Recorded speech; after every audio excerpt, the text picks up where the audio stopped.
Hello friends, welcome back to my YouTube channel Alchemist Chemistry. जैसा कि हम जानते हैं, हमने रिएक्शन इंटरमीडिएट्स को शुरू कर रखा था और उसी में हमारी आज रिएक्शन इंटरमीडिएट की सेकंड वीडियो है। आज का हमारा टॉपिक है कार्बन आयन। कार्बन आयन भी कार्बोकैटायन की जैसा ही होता है, हाइड्रोलिटिक फिजन से ये बनता है। तो ये क्या होता है, जैसे कि नाम से पता चल रहा है, कार्बन आयन एक ऐसा एनायन जिसमें जो नेगेटिव चार्ज है वो किस पे प्रेजेंट हो, कार्बन एटम पे प्रेजेंट हो, उसको हम बोलते हैं कार्बन आयन। देखिए, कार्बन आयन की फॉर्मेशन कैसे होती है। जब भी कोई कार्बन एटम कोवेलेंट बॉन्ड से किसी एक ऐसे एटम से जुड़ा हुआ है, ऐसे देखिए, इसके साथ कोई भी एक ए प्रेजेंट है, ए एटम, जिसकी जो इलेक्ट्रोनेगेटिविटी है वो कार्बन से या हाइड्रोजन से कम है, तो वो क्या करेगा, इसमें हाइड्रोलिटिक फिजन होगा और अपने दोनों इलेक्ट्रॉन्स किसको दे देगा, कार्बन को दे देगा, और कार्बन पे नेगेटिव चार्ज आ जाएगा। इस तरह से इलेक्ट्रॉन पेयर आ जाएगा और ए के ऊपर आ जाएगा प्लस चार्ज। इस स्पीसीज को हम क्या बोलते हैं, कार्बन आयन। कार्बन आयन, ठीक है फ्रेंड्स। देखिए एग्जाम्पल देखते हैं हम। जैसे हमारे पास कोई भी OH नेगेटिव है और एक ग्रुप है हमारे पास CH3 और CHO। इसमें क्या है, हाइड्रोजन की इलेक्ट्रोनेगेटिविटी कार्बन से कम है, तो क्या करेगा, इसमें हाइड्रोलिटिक फिजन होगा और सारे दोनों इलेक्ट्रॉन किसके पास आ जाएंगे, कार्बन के पास। और ये वाला जो हाइड्रोजन है इस OH के साथ चला जाएगा, क्योंकि इस पे क्या है, पॉजिटिव चार्ज, और ये कुछ इस तरह से बन जाएगा CHO। इस पे आ जाएगा नेगेटिव चार्ज और H2O बाहर निकल जाएगा। तो इस स्पीसीज को हम बोलते हैं कार्बन आयन, ठीक है। अगर एक और हम देखें इसी के साथ NH2 देखते हैं हम। देखिए CH triple bond, C single bond H, और NH2 हमारे पास क्या है, नेगेटिव। इसमें जब हाइड्रोलिटिक फिजन होगा ऐसे, तो ये वाले इलेक्ट्रॉन इधर आ जाएंगे कार्बन के पास, और ये क्या बन जाएगा, कार्बो एनायन, और NH3 बाहर निकल जाएगा। इस तरह से कार्बन आयन की फॉर्मेशन होती है, ठीक है फ्रेंड्स। अब इसके कैरेक्टरिस्टिक्स क्या क्या होते हैं, कार्बन आयन की प्रॉपर्टीज़ क्या क्या होती हैं। जैसे कि हम जानते हैं, रिएक्शन इंटरमीडिएट्स जो होते हैं वो वेरी शॉर्ट लाइव्ड होते हैं, उनकी जो लाइफ होती है वो बिल्कुल कम होती है। जब भी वो किसी दूसरे एटम के कॉन्टैक्ट में जाते हैं तो वो क्या करते हैं, रिएक्टिव होते हैं, तो उनके साथ क्या करते हैं, रिएक्ट करते हैं, ठीक है फ्रेंड्स। तो इसकी कैरेक्टरिस्टिक्स अगर हम देखें तो देखिए, कैरेक्टरिस्टिक्स में सबसे पहला क्या है, ये जो है शॉर्ट लाइव्ड होते हैं काफ़ी। सेकंड, हाईली रिएक्टिव होते हैं। जब भी दूसरे एटम के साथ जाते हैं तो ये क्या करते हैं, रिएक्ट करते हैं जल्दी से और अपने इलेक्ट्रॉन्स को डोनेट कर देते हैं।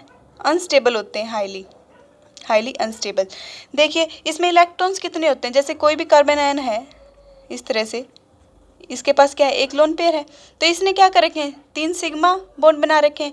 2 इलेक्ट्रॉन इधर हैं, 2 इधर, 2 इधर, और 2 क्या है, लोन पेयर। टोटल इलेक्ट्रॉन्स इसके पास 8 होते हैं वैलेंस सेल में, और इसकी वजह से इसकी जो ऑक्टेट होती है वो क्या होती है, कंप्लीट होती है, कंप्लीट ऑक्टेट। तो इसके पास क्या है, इलेक्ट्रॉन डोनेट करने के लिए है, क्योंकि इसके पास क्या है, लोन पेयर है। इसी वजह से जब ये किसी और एटम के, ऐसे एटम के पास जाते हैं जिसको इलेक्ट्रॉन्स की ज़रूरत होती है, तो ये उसके साथ रिएक्ट करके अपने इलेक्ट्रॉन्स को लॉस कर देते हैं और एक अलग स्पीसीज बना लेते हैं। इसके पास ज़्यादा इलेक्ट्रॉन्स हैं, इसी वजह से इसको क्या बोलते हैं, इलेक्ट्रॉन रिच स्पीसीज बोलते हैं।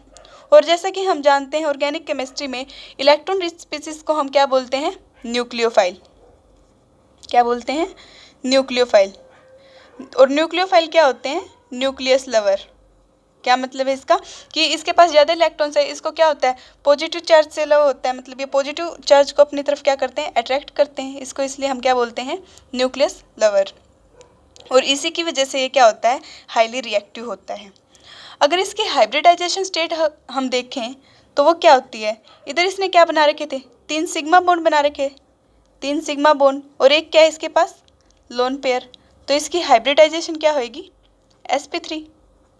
sp3 अगर इसकी हाइब्रिडाइजेशन है तो इसकी ज्योमेट्री कैसी होगी, जैसे कि हम जानते हैं जिसकी sp3 होती है उसकी क्या होती है ज्योमेट्री, पिरामिडल। पिरामिडल क्यों होगी, क्योंकि इसके पास क्या है, एक लोन पेयर।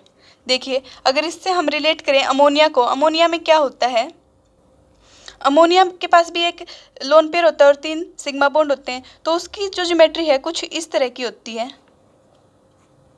एक इसका क्या होता है, लोन पेयर, इसको हम पिरामिडल शेप बोलते हैं। इसी तरह से इसकी होएगी, जैसे कोई भी कार्बोकैटायन है उसके पास भी क्या है, एक लोन पेयर है, तो वो कुछ इस तरह से हम इसको रिप्रेजेंट करेंगे। इसको हम बोलते हैं पिरामिडल शेप, पिरामिडल। ठीक है फ्रेंड्स, जैसा कि हमने कार्बोकैटायन में पढ़ा था उसी की तरह इसकी भी स्टेबिलिटी पे क्वेश्चंस बनते हैं। तो इसकी स्टेबिलिटी पे किस किस का फ़र्क पड़ता है, कौन कौन इफेक्ट करता है, कौन से फैक्टर्स होते हैं, वो देखेंगे। देखिए, कार्बोकैटायन की तरह ही इस पे जो फैक्टर्स इफेक्ट करते हैं वो वही हैं जो हमने लास्ट वीडियोस में पढ़े हैं। इंडक्टिव इफेक्ट, अगर आपने कार्बोकैटायन की वीडियो नहीं देखी है तो प्लीज़ देखिए, अगर आप उसको देख के करेंगे तो आपको ईजिली समझ आएगा। हाइपर कॉन्जुगेशन और रेजोनेंस, इसमें एक और फैक्टर है जो इसको इफेक्ट करता है, वो है इलेक्ट्रोनेगेटिविटी। इलेक्ट्रोनेगेटिविटी, इनको हम वन बाय वन पढ़ेंगे तो अच्छे से कंसेप्ट हमारा क्लियर होगा। देखिए, एग्जाम्पल की हेल्प से अगर हम इसको देखें तो क्या होता है, सबसे पहले सबसे इजी एग्जाम्पल देखते हैं हम प्राइमरी, सेकेंडरी और टर्सरी कार्बन आयन का। देखिए, सबसे पहले हम लेते हैं प्राइमरी, जिसको हम बोलते हैं मिथाइल कार्बन आयन। ये हमारा इथाइल कार्बन आयन। और अब लेते हैं हम सेकेंडरी कार्बन आयन और एक लेते हैं हम टर्सरी। सबके पास क्या है, लोन पेयर्स हैं।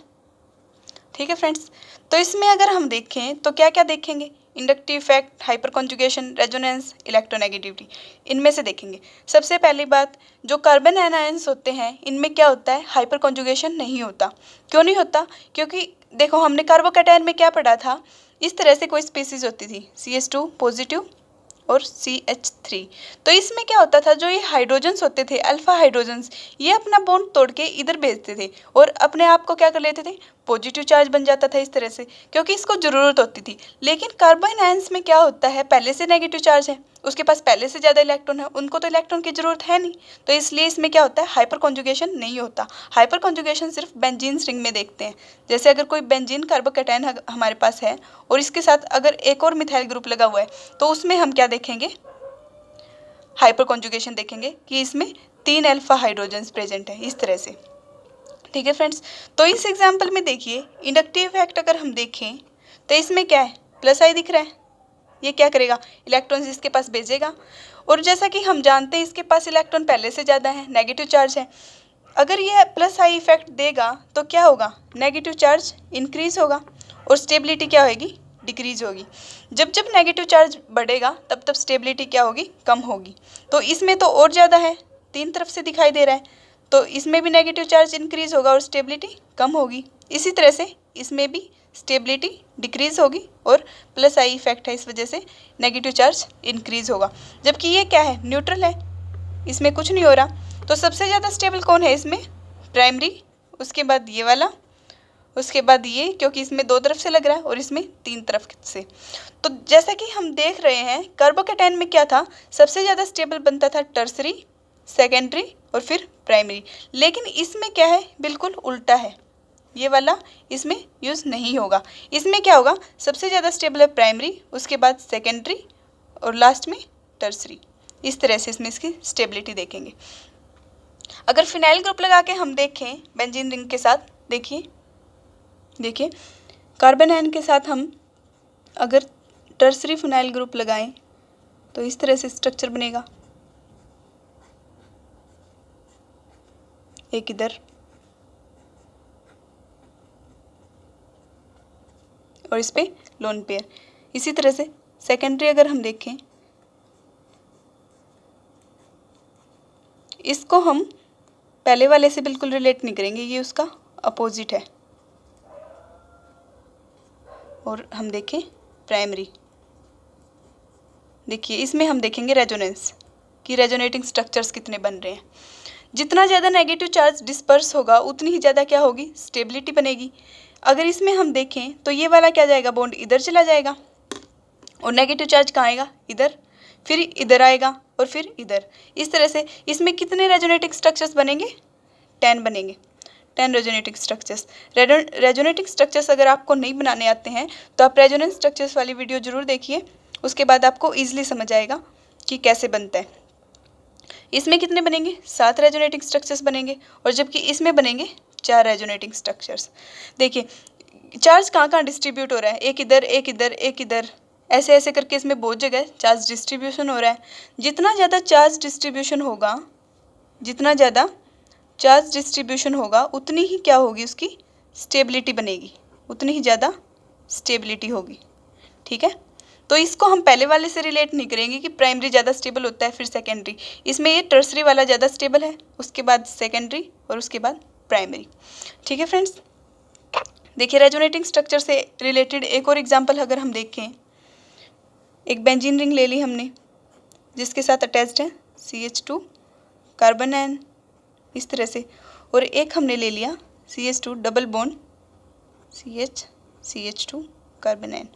दोनों में हम क्या फैक्टर देखेंगे? रेजोनेंस का फैक्टर देखेंगे ना। तो इसमें क्या हो रहा है, रेजोनेटिंग स्ट्रक्चर अगर हम बना के देखेंगे तो इसमें बनेंगे 3 रेजोनेटिंग स्ट्रक्चर्स। ये इधर आएगा, नेगेटिव चार्ज इधर जाएगा, फिर यहाँ से थर्ड पोजीशन पे 1 2 3 इधर, फिर 1 2 3 इधर, ऐसे करके इसके कितने बनेंगे? 3 रेजोनेटिंग स्ट्रक्चर्स बनेंगे, और जबकि इसके बनेंगे 2 रेजोनेटिंग स्ट्रक्चर्स। तो ज़्यादा स्टेबल कौन सा वाला होगा? ये वाला कार्बन आयन होगा। इस तरह से इस पर क्या होते हैं, स्टेबिलिटी के क्वेश्चंस बनते हैं। ठीक है फ्रेंड्स, देखिए CH2 CH double bond CH2, ये साथ के साथ आप भी पॉज करके देखिए एग्जांपल्स। जितनी ज़्यादा प्रैक्टिस करोगे उतना ही आपका कंसेप्ट क्लियर होता चलेगा, और साथ के साथ नोट्स बना लेंगे तो इससे अच्छा हो ही नहीं सकता, क्योंकि एक बार तो हमें समझ आ जाता है फिर हम भूल जाते हैं। इसमें देखिए, इसमें सबसे पहले देखिए रेजोनेंस किस में बन रहा है? इसमें बन रहा है रेजोनेंस, और इसमें क्या हो रहा है, ये दोनों तरफ से क्या हो रहा है, प्लस आई दे रहा है, जबकि इसके पास तो पहले से इलेक्ट्रॉन है, इसको चाहिए नहीं। जितना ज़्यादा नेगेटिव चार्ज जितना ज़्यादा, स्टेबिलिटी उतनी कम। तो इसमें क्या हो रही है, स्टेबिलिटी डिक्रीज हो रही है, और ये क्या है, न्यूट्रल, इस पर कोई फ़र्क नहीं पड़ रहा। तो इसमें देखिए, इसमें भी क्या होता है, कार्बन आयन में भी उसी तरह से हम देखते हैं। सबसे पहले हम प्रेफरेंस देते हैं रेजोनेंस को, उसके बाद हाइपर कॉन्जुगेशन को, और लास्ट में इंडक्टिव इफेक्ट को। तो सबसे ज़्यादा स्टेबल कौन सा होगा इसमें? ए सबसे ज़्यादा स्टेबल। उसके बाद इसमें तो स्टेबिलिटी डिक्रीज हो रही है, न्यूट्रल वाला उसके बाद होगा C, और लास्ट में क्या होगा हमारा B। इस तरह से इसका ऑर्डर होगा स्टेबिलिटी का। ठीक है, आई होप आपको समझ आ रहा होगा। इसी तरह से इसी कड़ी में अगर हम देखें एक और एग्जांपल, इस तरह से कार्बन आयन है ये CH2 CH double bond CH2, इधर कार्बन आयन, और एक इस तरह से। इसमें हमें बताना है कि सबसे ज़्यादा स्टेबल कौन सा है। तो सबसे पहले देखिए रेजोनेंस कहाँ कहाँ बन रहा है। कॉन्जुगेशन जो है वो एक जैसा है सब में, डबल बॉन्ड, फिर lone pair double bond, lone pair double bond, lone pair sigma, देखिए lone pair sigma double bond, pi bond जिसको बोलते हैं। इसमें भी यही है, lone pair sigma pi bond, सब में क्या है, सेम कॉन्जुगेशन बन रहा है। तो रेजोनेंस तो सब में एक जैसा है, तीनों में एक जैसा रेजोनेंस है। इसके बेस पे तो हम बता नहीं सकते कि कौन सा ज़्यादा स्टेबल बनेगा और कौन सा कम। तो अब हमें क्या देखना है, अब हम देखेंगे कि हमारे पास कौन सी प्राइमरी है, सेकेंडरी है या टर्सरी है। इसमें अगर हम देखें फर्स्ट वाले में, तो ये क्या है, इधर भी लगा हुआ है और इधर भी, तो ये क्या है, सेकेंडरी। ये क्या है, देखिए प्राइमरी है, क्योंकि इसके साथ सिर्फ एक कार्बन अटैच्ड है। इसके साथ कितने कार्बन है, एक इधर और एक इधर, तो ये क्या है, टर्सरी। तो जैसे कि हम जानते हैं कार्बन आयन में क्या होता है हमारा ऑर्डर, सबसे ज़्यादा स्टेबल प्राइमरी, उसके बाद सेकेंडरी और फिर टर्सरी। तो सबसे ज़्यादा स्टेबल हमारा होगा B, देन A एंड फिर लास्ट में C। इसका हमारा ऑर्डर बनेगा कुछ इस तरह से। ठीक है स्टूडेंट्स, क्लियर है। देखिए एक और एग्जांपल हम करेंगे। अगर हम बेंजीन रिंग के साथ किसी भी कार्बोकेटायन के साथ अलग अलग ग्रुप्स लगा के देखें, CH2 लोन पेयर, तो हम कैसे बताएंगे। अगर ये वाला क्वेश्चन समझ आ जाता है तो कार्बन आयन क्लियर है। इसके साथ अटैच्ड है NO2, इसके साथ OH CH2, और इसके साथ है हमारा मिथाइल ग्रुप CH2। इस तरह से हैं। इसमें हमें बताना है कि सबसे ज़्यादा स्टेबल कौन सा होगा। पॉज करके देखिए एक बार करके खुद ट्राई, उसके बाद हम देखेंगे। आई होप आपने देख लिया होगा। तो इसमें हमने देखना है कि कौन सी स्पीसीज़ में कौन सा ग्रुप लगा हुआ है, इलेक्ट्रॉन डोनेटिंग है या फिर इलेक्ट्रॉन विड्रॉइंग है, प्लस आई दिखा रहा है, माइनस आई दिखा रहा है, वो सब हम इसमें देखेंगे। तो सबसे पहले अगर हम देखेंगे तो हमारा न्यूट्रल है, न्यूट्रल स्पीसीज़ है, कुछ नहीं हो रहा। सेकंड में अगर हम देखें NO2 हमारा कैसा ग्रुप है, इलेक्ट्रॉन विड्रॉइंग, तो ये क्या शो करेगा, माइनस आई। ये क्या है, electron withdrawing group. Minus I show करेगा तो ये क्या करेगा, इलेक्ट्रॉन्स को या इस तरह से अपनी तरफ चार्ज को खींचेगा। और जैसे ही माइनस चार्ज जो है वो कम होगा, नेगेटिव चार्ज कम होगा, तो स्टेबिलिटी क्या होगी, इंक्रीज होगा। तो ओवरऑल क्या है, ये स्टेबिलिटी को बढ़ा रहा है इसकी। नेक्स्ट में अगर हम देखें OH ग्रुप क्या है, प्लस आई ग्रुप शो करता है। ये क्या है, प्लस आई। और ये क्या है, इलेक्ट्रॉन डोनेटिंग ग्रुप। तो ये क्या करेगा, इस तरफ भेजेगा अपने इलेक्ट्रॉन्स को, और इसके पास पहले इलेक्ट्रॉन ज़्यादा है, इसको चाहिए नहीं, और ये ऊपर से और भेज रहा है, तो नेगेटिव चार्ज इसमें क्या हो रहा है, इंक्रीज हो रहा है, स्टेबिलिटी डिक्रीज हो रही है। इसी तरह से अगर CH3 की हम देखें तो ये भी क्या है, एक प्लस आई ग्रुप है, इलेक्ट्रॉन डोनेट करेगा, इधर भेजेगा, और क्या होगा, इसका नेगेटिव चार्ज इंक्रीज करेगा, स्टेबिलिटी डिक्रीज करेगी। और इसमें साथ ही साथ और क्या दिख रहा है, इसमें दिख रहा है हमें हाइपर कॉन्जुगेशन। हाइपर कॉन्जुगेशन, इसके पास कितने अल्फा इलेक्ट्रॉन्स हैं, सॉरी अल्फा हाइड्रोजन्स हैं, 3। और इसमें रेजोनेंस दिख रहा है हमें। तो जैसा कि हम जानते हैं रेजोनेंस जो है वो ज़्यादा स्ट्रक्चर्स बनेंगे, तो इसमें क्या होगी, इसकी स्टेबिलिटी डिक्रीज होगी, ज़्यादा डिक्रीज करेगा। तो सबसे ज़्यादा स्टेबल कौन सा है इसमें, जिसमें स्टेबिलिटी बढ़ रही है, बी वाला ग्रुप सबसे ज़्यादा स्टेबल है। उसके बाद हम लेंगे न्यूट्रल को, फिर हमारा है D, और उसके बाद C। इस तरह से इसकी स्टेबिलिटी बनेगी। अगर इलेक्ट्रोनेगेटिविटी के अकॉर्डिंग अगर हम कोई एग्जांपल देखें तो उसमें कैसे हम बताएंगे स्टेबिलिटी को। देखिए, अगर ये वाला एग्जांपल में आपको इलेक्ट्रोनेगेटिविटी से समझ आएगा। ये हमारे पास क्या है, carbon ion, CH2 double bond CH negative, CH3 CH2 negative, सबके पास लोन पेयर है। तो इसमें अगर हम देखें तो सब में हाइब्रिडाइजेशन कौन सी बन रही है, जैसे कि हम जानते हैं ट्रिपल बॉन्ड होता है तो हमारी हाइब्रिडाइजेशन होती है sp, डबल बॉन्ड में sp2, और सिंगल बॉन्ड में sp3। तो इसमें s कैरेक्टर को अगर हम देखें तो सबसे ज़्यादा s कैरेक्टर किसका होता है, sp का 50%, उसके बाद sp2 में कितना होता है 33% के अराउंड, और इसमें होता है 25% के अराउंड। तो s कैरेक्टर जितना ज़्यादा होता है, s कैरेक्टर जितना ज़्यादा होता है उतनी ही ज़्यादा क्या होती है, इलेक्ट्रोनेगेटिविटी। और रेजोनेंस में हमने पढ़ा था कि इलेक्ट्रोनेगेटिव एटम के ऊपर नेगेटिव चार्ज प्रेजेंट है, अगर नेगेटिव चार्ज, तो वो क्या होता है, मोर स्टेबल होता है। और अगर इलेक्ट्रोनेगेटिव एटम के ऊपर पॉजिटिव चार्ज प्रेजेंट है तो वो क्या होता है, अनस्टेबल होता है। रेजोनेंस में हमने ये कंडीशंस पढ़ी थी। तो इसमें अगर हम देखें तो जिसका एस कैरेक्टर जाता है वो ज़्यादा इलेक्ट्रोनेगेटिव है, और उस पर अगर माइनस चार्ज है तो वो ज़्यादा स्टेबल बनेगा। तो इस तरह से इसकी स्टेबिलिटी ऐसे बनेगी, एस कैरेक्टर जितना ज़्यादा उतना ही ज़्यादा वो स्टेबल होगा। ठीक है फ्रेंड्स, इसी तरह से हम जानते हैं कार्बन आयंस के क्वेश्चंस होते हैं। ठीक है, जब भी कोई एग्जाम होता है तो इसी से रिलेटेड क्वेश्चंस बनते हैं, इसकी स्टेबिलिटी से रिलेटेड, जैसे कार्बोकैटायन में बनते हैं। तो कार्बन आयन में तो यही था कि ये कैसे इनकी फॉर्मेशन होती है, इसकी ज्योमेट्री कैसी होती है, पिरामिडल होती है, क्योंकि sp3 इसकी हाइब्रिडाइजेशन होती है, और इसके हमने एग्जांपल्स किए। तो आज के लिए इतना ही। नेक्स्ट लेक्चर में हम पढ़ेंगे रिएक्शन इंटरमीडिएट को ही कंप्लीट करेंगे आगे, और करेंगे फ्री रेडिकल्स। उससे पहले अगर आप इन दोनों को देख लेंगे तो आपको फ्री रेडिकल्स ईजिली समझ आएगा। कार्बन आयंस को समझ लीजिए, कार्बोकैटायन को देख लीजिए, उसके बाद फ्री रेडिकल ईजिली समझ आ जाएगा। ठीक है friends, thank you for watching, keep supporting guys.